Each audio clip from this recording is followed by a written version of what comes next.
Mackay. And they had sisters, so one fell on through the coast, the other. Yeah, sisters.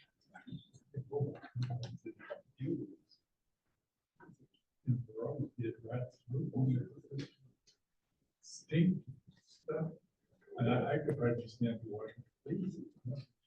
Yeah, he doesn't seem too worried. We're going showtime. Yeah, I think let's I go. know. Okay, guys, we're gonna start. Okay, Dr. Bill Mackay. He was born in Innisfail, raised on the family farm northwest of town on the Red Deer River. His undergraduate degree was, and master's degrees were at U of A. PhD was at Case Western Reserve University in Cleveland, Ohio, and his postdoctoral work was at Yale University. His MSc PhD research concerned water balance and freshwater fish, and his postdoctoral work was in biophysics of gut function.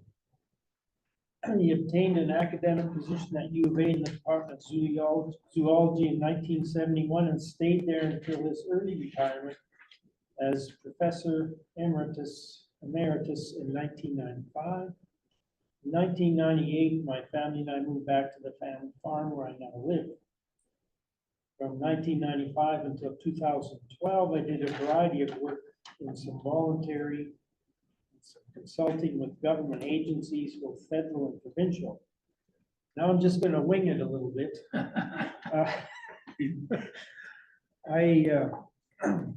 I met Bill when he was on the Central Alberta Historical Society. But one time at the museum, we had a genome exhibition. And so Bill studies the genetics of various fish from this stream to that stream to these rivers. As I found out, I don't know, looked like about 135 academic papers. No, under 100. Oh, okay. And so, yeah, so anyways, and he's done a lot of work with the province since he retired. You know, on DDT, methyl mercury, copper, and selenium in the river. He did some of that with the federal government, the Alberta government, and he's also worked with the Prairie Farm Rehabilitation Administration and federal health. So he's done lots of consulting work since he retired. So please give a warm welcome to Dr. Bill Mackay. My presentation today, I call the historical perspective, but for me, history is probably 50 years or 70 years perspective on it. I wanted to give both a personal impression from my 70 years of time I spent on the Red Deer River, and then the rest of the talk will be on my professional experience relevant to water in 2050. So that's the introduction to it. So I'll get the first slide, please.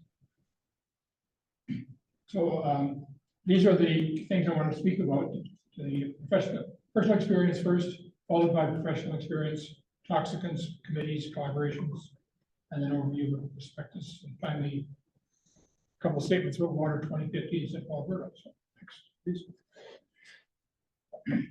So in terms of the personal experience, I was raised on the Red Deer River, lived there for 18 years, went to school, came back 40 years later, and spent the last 25 years there. So I think that adds up. Let's move back one. So with the living there for a long period of time, you sort of see changes that go on that are kind of profound in my mind. I mean, the river moves back and forth across the valley as the flows are high. You lose land is lost from your side, and land is gained. And really, what makes a big impression from a personal experience point of view are the extreme events. And as John pointed out in his talk, 2005 and 2013 were two extreme events, floods here in Red Deer on the Red Deer River, and flows at that time were about 2,000 cubic meters a second. So that's compared to 20 cubic meters a second that's flowing down the river now. So it's 100 times higher. And it's these extreme events that reshape the river basin. So that nothing happens for 10 or 15 years, all of a sudden you get a flood, and the flow of the river changes. The path of always changes. It erodes some places and deposits others. Seasonal fluctuations, John's already talked about those, and of course, the highest flows are in May and June, but in July. In terms of flow profile in the Red Deer River, it's largely shaped by the Dixon Dam. So that you know, a regular stream, when the rainfall comes down, flows go way up and then they decrease in a logarithmic way. You have the Dixon Dam, it's meant to buffer flows, so you end up with square flow profiles. And so the flow profile is nowhere near the same for the dam as it is with natural flows. That's got probably good features and bad features. In terms of flow profile in the Red Deer River, at least it's only the dam that's affecting it. If you lived in Edmonton on the North Saskatchewan, there's a daily fluctuation in flow related to power generation. So when power demand is high, the flow goes up from the dam, and that's, you see the up and down flow throughout each day. So the dam has big effects on the river, and as Dr. Pomeroy pointed out, we're probably going to have more dams. And that's going to be a way of life that we have to face. Next slide, please. Besides having the Red Deer River flow through the land that I live on, there's a creek called Buffalo Creek. And Buffalo Creek is about the equivalent of the Waskesiu Creek. And Waskesiu starts near Innisfail and flows down to Red Deer and goes into the river Red Deer. Buffalo Creek also starts near Innisfail, south to east of Innisfail, and goes into the Red Deer River on my property. So we see the flows of that stream, which is a year-round stream. It flows all year long, groundwater fed in wintertime. And of course, high water flows during snow melt. What's interesting about living on a stream like that is that you're exposed to all the things that happen with regard to quality of water and quantity of water. And for the first 15 years or so after I retired there, twice a year, the town of Innisfail would dump their sewage lagoons into the creek. And for 3 weeks in the spring and 3 weeks in the fall, we'd have sewage water flowing down the Buffalo Creek into the Red Deer River, from which the water was taken to supply the town of Innisfail. So it was really kind of nice. The flow came right in the Buffalo Creek. The water treatment plant took it out of the river right there where the creek flowed in, and sent it back out to be used again. The good news was that about 5 or 10 years ago, a pipeline was built to carry all the sewage from Olds and Bowden and Innisfail to Red Deer. So now Red Deer treats the sewage generated by Innisfail, and the creek is back to probably more pristine conditions than it was 100 years ago. The Anthony Henry water treatment plant is right next door to where my farm is, and it takes water out of the river and sends it to all these towns south of there. There's also an ephemeral stream that runs through the property as well. It drains about 1,000 acres, and that gives a chance to see how much runoff there is. And Dr. Pomeroy spoke to that a little bit, and there really isn't much runoff in this part of the world. I mean, that stream runs during snow melt, maybe 2 or 3 weeks, and if you have heavy rains in the summer, it runs another 2 or 3 weeks. In terms of household water supply, I sort of say, well, I'm a bit of a water expert, but my water supply for my house is third world. The history of water supply in most of rural Western Canada is that in the early years, people had dug wells. They spit out with a shovel and a bucket, and they dug a hole in the ground. And when you found water, which was unconfined surface aquifer, that's what you used. And that lasted up until about the 50s, right across the prairies. And people got into drilled wells. They would drill down deeper, maybe 150 feet, 200 feet. And the water quality, as Dr. Pomeroy pointed out, was sometimes not very good, high in salts, high in iron. In the case of my place, there were 2 wells that were drilled. One hit an aquifer that was under pressure, and so the water ran all the time out of the well until it ran dry. And the other well was drilled into a coal seam, and the water was soft, but it was full of hydrogen sulfide and natural gas. So the well was just outside the house and had a pipe that came up, and natural gas went out to the atmosphere, and water went into the house. That didn't seem like a very desirable thing from my point of view. And we actually moved the house and built a new one, but I thought, well, I'll just light this natural gas on fire and see how high the flame goes. It went about 15 feet. I had a panic and put it out. So anyway, the solution I came up with for a household water supply was to dig a culvert into the ground near the creek. And I take the water essentially from the creek into my house for domestic water supply, not for drinking, but for showering and cooking and washing. So Those are so the evolution of water supply in my place, and I'll say a bit more later about water supply across the prairies and other rural areas. There's also about 15 years ago, the government went up with a new dimension of water access, and they allowed farms to have historically used water for cattle and so on, to have a right that was defined by law of how much to be allocated for your farm use. It's maybe a half a dozen acre feet or something. It's not a whole lot of water, but there is water allocated for the use of farms. And we have some of that in our land. So next slide, please. So the professional experience is there's three kind of areas I'll talk about: toxicants, committees, and collaborations. And we'll go on to the next one. So I've worked with water and fish as my research area. So one of the things we ended up doing a fair amount of work on was effects of toxicants on fish. Especially we were concerned about sublethal effects. So some of the things we studied in research was DDT, methylmercury, and copper. DDT, of course, has fallen out of favor now. Nobody uses it, so it's not relevant anymore. But methylmercury also is not something that's put in the watersheds anymore. But there was a methylmercury put into the watersheds through pulp mills, chloralkali plants, they call them. And so these plants put a lot of mercury into the water. There's none on the Red Deer River. There's one on North Saskatchewan. Isn't there an effect of impoundment of probably? Yeah, that's another place where methylmercury comes from, yeah. But the amount of methylmercury that comes from impoundment is less than that chloralkali plants were producing.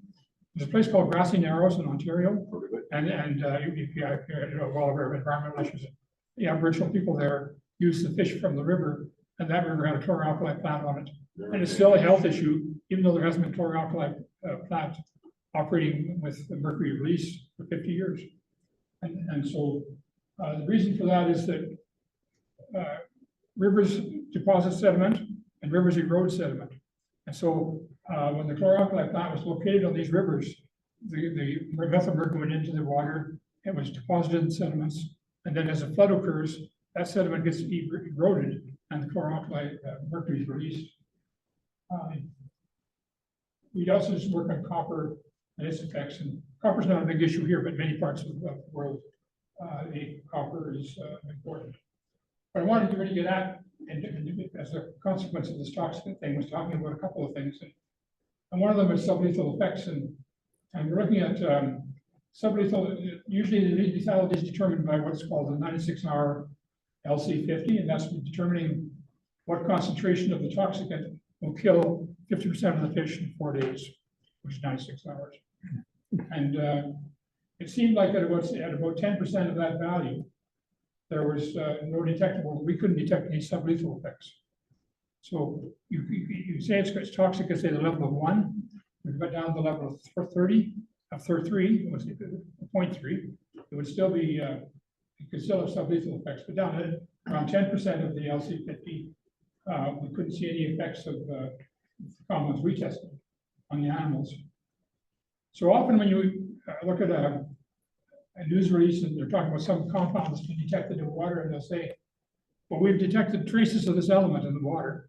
So you think, oh my God, they found this toxicant in the water. What happened about 40 years ago was that analytical techniques really became very good. So you can measure very small quantities of things, so small that they're not really relevant in terms of toxicity. But if you ask people, if the journalist asks the expert, can you detect such and such? And they say, yes, we can. But it might be 1/100th of the concentration that would be lethal.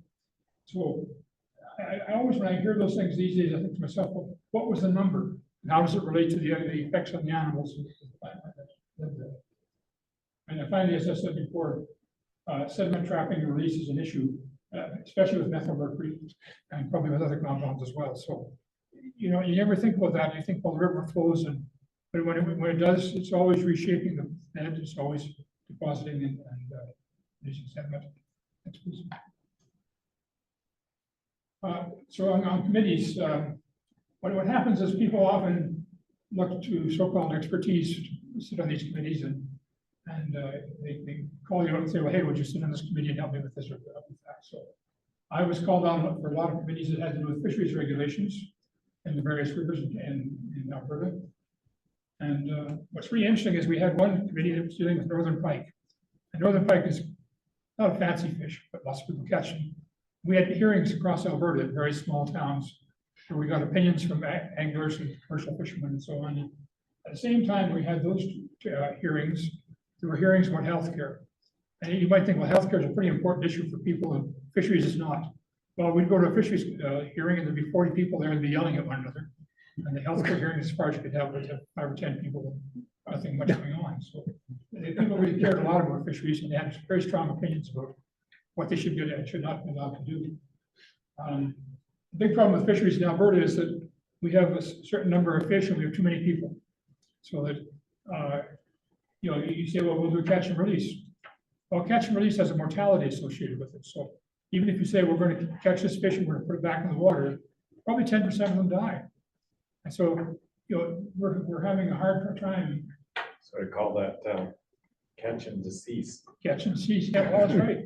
And where I live, we sit there sometimes on a weekend and watch the people coming down the river, and they're all fishing, and some of them catch fish and they release them, but how many of them are living? But there's still fish in the river, people are still catching them, so they're good. I mentioned bull trout because bull trout is now the provincial fish. And it's a provincial fish because a small committee of people got together and said, hey, we need to raise the profile of this native fish. Bull trout are easy to catch, and they're because they're easy to catch, numbers became depleted. Brown trout are not easy to catch. They're an exotic species. They don't become depleted. And so I first met Tony when he was on the committee for Trout Unlimited. We met here in Red Deer several times, didn't we, over a period of a year or two, trying to make the bull trout the provincial fish. It's now that. Intensive livestock regulations. When the water treatment plant first went in on the Red Deer River plants and the Handy water treatment plant, they had trouble in spring because the runoff contained lots of manure products from people having the runoff from cattle feeding operations.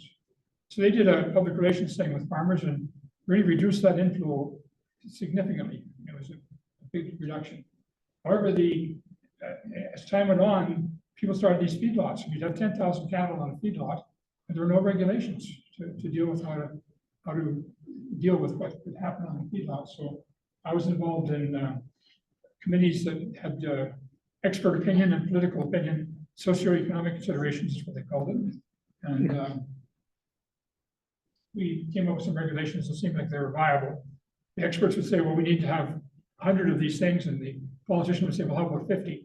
So we ended up compromising on a lot of things that I feel is, if you're an expert, you know what it should be, why would it not be that? But it's better to have some regulation than no regulation.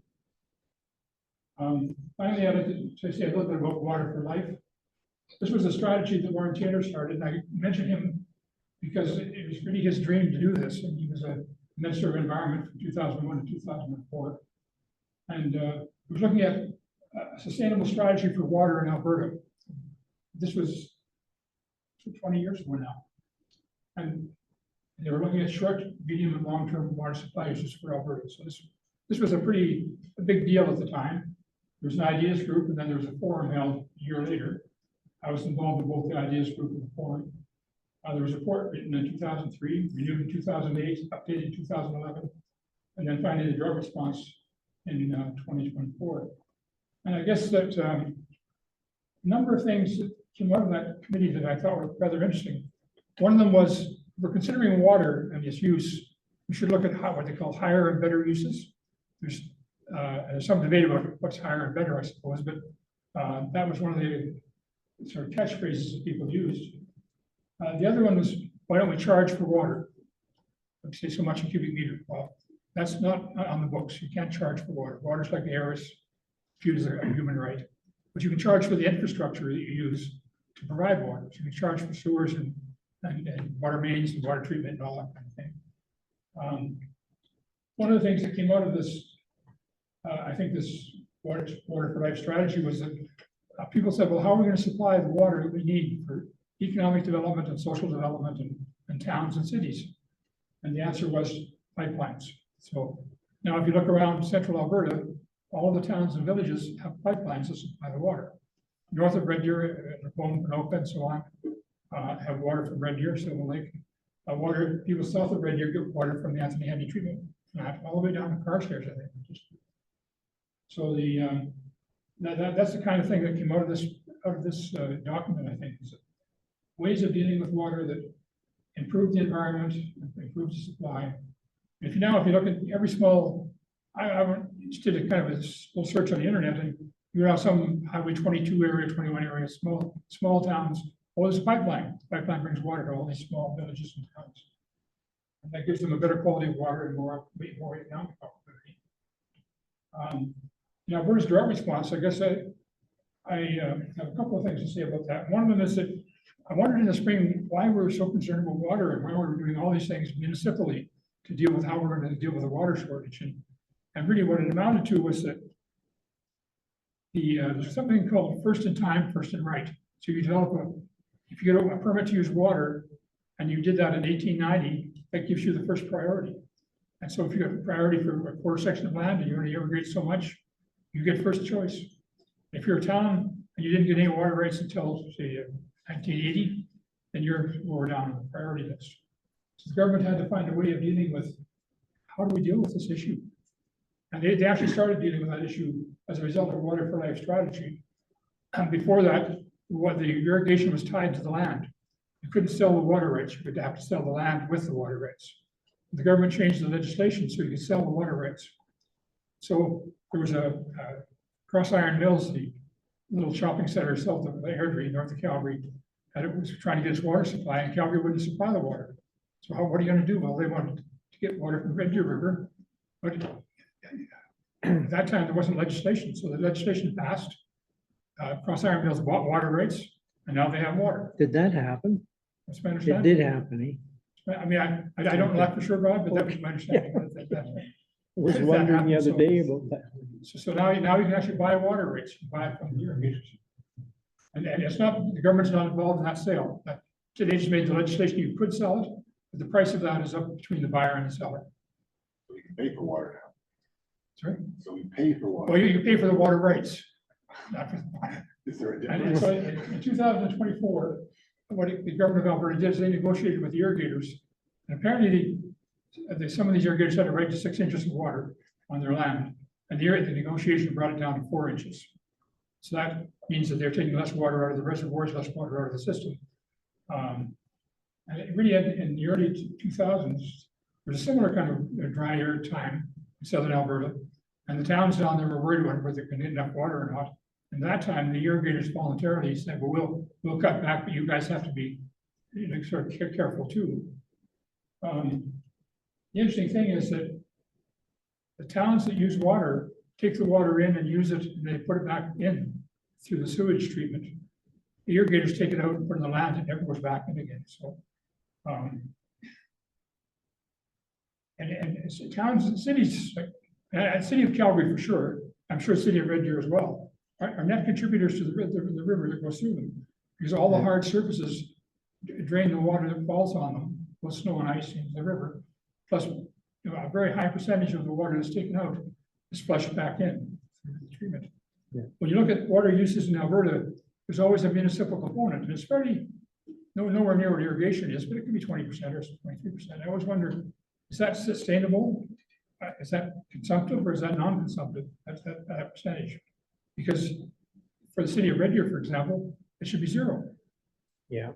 And yet there's a number there that is just called municipal. So I don't know what that's all about. The rooftop effect. Yeah, next.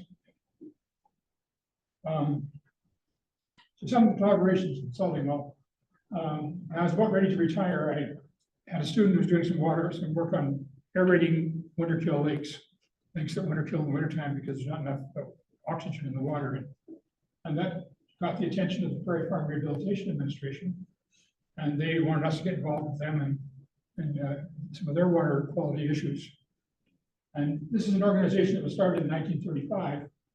And it was a result of the drought of the early 30s on the prairies, the dirty 30s, as you probably have heard of. And it ended in 2009, so that's now gone. But they were concerned with water supply for prairie communities. The whole goal of the Prairie Farm Rehabilitation Administration was to have water for rural people in the prairie provinces. And a large part of that was developing farm dugouts. Farm dugout is simply a hole in the ground that holds 1 million gallons of water for 2 years of supply. And that would be for domestic supply for the farm. They also got involved in, I think, some reservoirs in Saskatchewan and other pipelines and so on. It's really useful to point out, I guess, that there are parts of the prairies where you can't get a well. Wells, there's no groundwater for you to use. And for one of those areas is Markerville, the area is west of here. So if you live in that area, there's no wells. Wells don't work. So you have to find another source of water. So what you do is you probably haul it in. And so there are certainly in Innisfail, I drive by every day, a place where people go to get water. And they get it, come in their pickup trucks and get 300 gallons or 500 gallons and take it back to their residence water supply. So this idea of having water is a pretty important one. And it's especially important in rural areas. One of the very last projects I did was for Health Canada, and they were concerned about how many people in Western Canada drank water from farm dugouts. And that was a big concern of theirs. I think, well, how would I ever find that out? Well, it turned out that because I'd worked with the PFRA for previous 5 or 6 or 7 years and given workshops across Western Canada, I knew a lot of people who worked there. So I could call them up and say, well, hey, Joe, I want to talk to you about, who drinks water from dugouts in your area? Because they had all these rural offices across the prairies. And I was able to do that and then do some surveys of people who did use farm dugouts and find out how they did their water. And it turned out that while PFRA had built thousands of dugouts, most of the people in Western Canada either had a pipeline that brought water to their house, separate from the dugout, or they bought water in town, bottled water. So in my case, I have a third world water supply for my shower and my laundry, but I have a water supply for drinking. So the main work I did with PFRA was with water quality issues and for domestic use. The other thing with Alberta fisheries I worked on was whirling disease and rainbow trout. That's an issue that's now emerged in the last few years. It's caused by Mixobolus cerebelis, which is an invasive species from Europe. In Europe, it affects brown trout, but brown trout are not affected by it a lot. And so it's not a big issue for brown trout. But for rainbow trout, which is a North American species, it's a big issue. And so I was hired 20 years ago to write a whirling disease contingency plan for Alberta. I'm sure it got lost. These things do in government. But the whole idea was, what do we do if it's coming? Well, we had a whirling disease task force and whirling disease committees, and we actually changed the regulations on trout so that you couldn't import trout to Alberta, so you couldn't bring the disease in either from Montana or from Saskatchewan or BC. That didn't do any good. So the whirling disease is now found in all the rivers from the south to North Saskatchewan. I don't know how it's affecting rainbow trout, whether anybody here knows or not. So that was one kind of thing I did then. Another government project that I worked on some was fish hatcheries, and most of the fish hatcheries in Alberta, the government ones, are located on major springs in the foothills. The reason that's done is to keep disease organisms from getting into the hatchery. So if you start off with really good water and you keep your fish healthy, then disease won't get in. Next, please. So I want to say a little bit about kind of an overview of sources of water in Alberta, and about 25% of the water in Alberta is located south of the North Saskatchewan, the South Saskatchewan River Basin. About 80% of the demand is from this region. So if we're ever going to have a problem with water in Alberta, and John Pomeroy didn't think we were going to have one, but if we did have one, this would be where it would be at. And of course, 50% of the surface water that is generated in Alberta has to go to Saskatchewan. And then some of it has to be available for in-stream flow needs. So these are some of the issues with regard to water. I guess to say a little bit about in-stream flow needs, I did a project with Alberta government, it came about 20 years ago, on the South Saskatchewan River Basin plan. And they had done a lot of research and developed this quite thick plan. And their goal was to have it reviewed by experts. And my job was to find the experts and have them review the plan. The experts did review it. They found it to be a very good plan. So that made you have some faith in government. So that's with that part of it. The dam issue is a big issue, and it's an emerging issue now, because there's a proposal for a dam downstream of Red Deer, as you probably all know. And it's just in the proposal stages now. Dixon Dam has been there for a long time. And the main reason for the Dixon Dam is to provide a water supply to Red Deer in the wintertime. If you didn't have the Dixon Dam, there might not be enough water in the river. So how do you provide the water for the city? So what you do is you have this big dam, you fill it right full. So right now it's right full.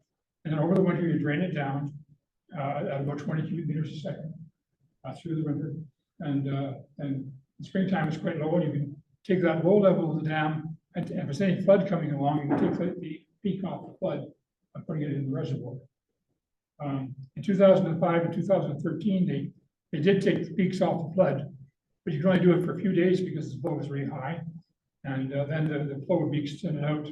So instead of having a really sharp peak, it would be a flat, lower peak. And so the dam was good for that. A couple of things about groundwater.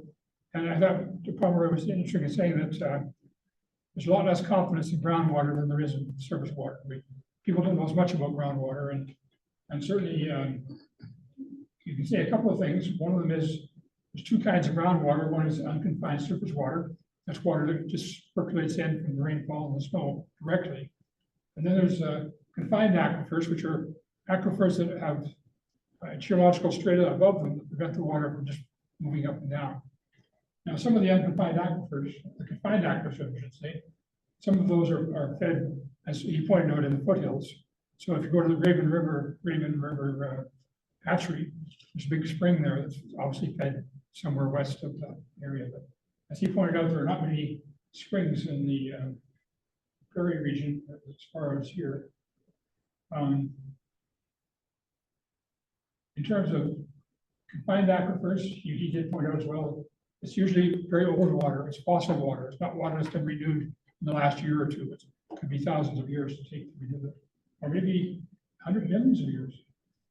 Some of it's not renewable. So we have to worry about, if we're concerned with groundwater aquifers, confined ones, we may run out in some of those cases. And so far, we haven't run out, and that's good. So just a couple of types of water use. One is consumptive, so it's things like irrigation, injection for oil and gas production. It's a consumptive use. Take the water out of the river or out of the pipeline, use it, and it doesn't go back. It's gone. Non-consumptive use is cities and towns, and water is used to return to the aquatic ecosystem. So most of the human use of water is non-consumptive. Even if you live in the country and you have a septic tank, probably the septic tank drains into the groundwater and it goes into the water back into the system. I mentioned there large urban centers can be net contributors to rivers because the runoff from the streets and and so on, as well as most of the water that's brought into a household is actually flushed away and it's not used to irrigate the lawn or anything. I sometimes wonder when we have these restrictions of water use and say, well, you can only water your lawn every other day or whatever it is. That's really a minor use compared to irrigating 160 acres with 2 inches of water. But I mean, it's still the idea is it makes people aware of their use and not to be too destructive. Future, what I see as the future, sort of, is climate change is here. I was glad to hear that we might get more precipitation rather than less. There'll be more dams and reservoirs. Dr. Pomeroy mentioned that. I think that's the way life is going. More pipelines for water, potable water source and sewage. I'm not sure how much need there still is. I mean, in 2016, Penhold still had wells. The Penhold now gets its water from Red Deer. So, and Springbrook, I think, had wells until recently. So all of these things are changing. So that they're all changing because of pipelines. Pipelines take the sewage away, pipelines from the water away. Pipelines break. Sorry? Pipelines. Oh, they break? Oh, yeah, no, sure. There could be problems. I think they also fix them fast. And finally, improve water quality in our watersheds. You know, people always think, well, we're going downhill in water quality, and I'm not so sure I agree with that. I mean, where I live, the little Buffalo Creek that goes by the back of my house and where I get my water supply from, there's fewer cattle on the watershed now than there were before. There's less sewage coming in from Innisfail.